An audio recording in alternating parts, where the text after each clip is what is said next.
Mike Ferrara with HomeSmart Premier Living Realty. And I'm John Bardram with Coltrane Funding Group, and welcome to this edition of Moving On Up with John and Mike. Today we're answering questions we often get in our first-time homebuyer seminars. If you're thinking about buying a home, the next few minutes we're going to talk about some topics that you're probably thinking about. One question we hear at every seminar is, how much do I need to buy a home? John, what are the programs like right now? Well, Mike, the old rule of thumb was that you needed 20% down and enough money to cover your closing costs. But as home values have risen, saving 20% plus closing costs can be a challenge.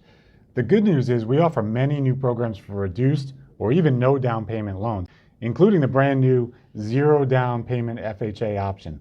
You can use gifts from family or even a concession from the seller, so it's possible to buy a home with very little out of pocket.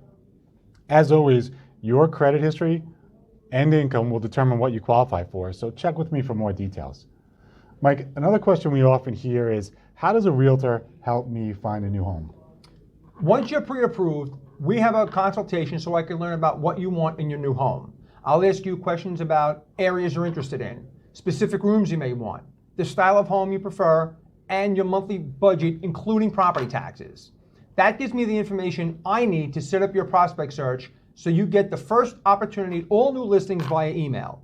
In addition to that, my team of preferred vendors will guide you throughout the process. That includes your attorney, home inspector, title, and of course, John.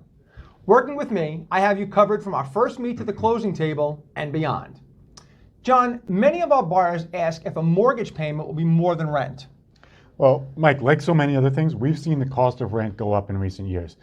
Did you know the average house rental on Long Island is now over $3,000 per month, while the principal and interest payment on a $400,000 30-year mortgage is only $2,271.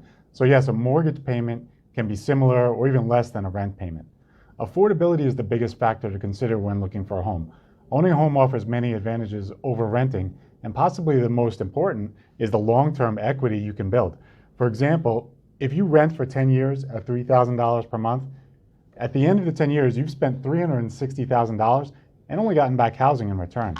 On the other hand, in the first 10 years of a $400,000 mortgage, you'll build about $75,000 in equity, even if your house value didn't increase.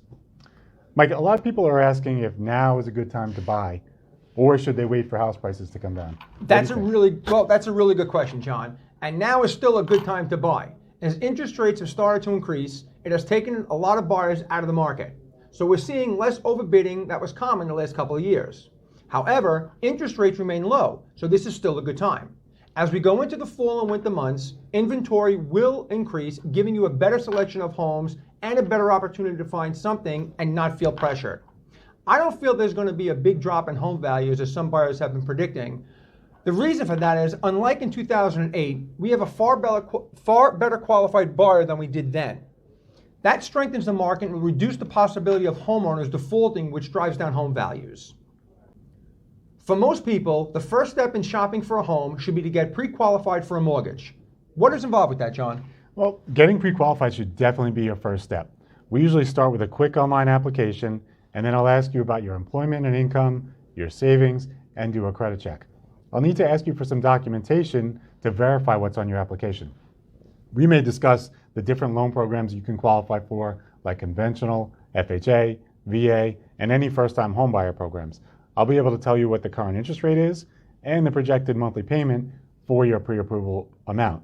We can even talk about a comfortable budget for your particular mortgage. The pre-approval is really an essential starting point, and it's important to get it done correctly. A question I heard last week, Mike, is how do I choose a realtor? There's so many out there. How do I choose one? That's a really great question. There's a big difference when selecting a realtor.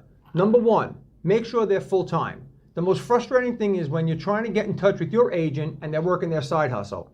Number two, check their track record of success. I highly recommend looking at their social media and Zillow accounts, read the client reviews, and check their volume of transactions. Number three, make sure they have a good support team of real estate-related professionals to guide you along the process. And finally, number four, I'm available. That's good. We hope you enjoyed today's video. If you have any questions for us, be sure to email us at the addresses on screen or follow us for our next installment. Thank you so much for watching and have a great day. Thank you.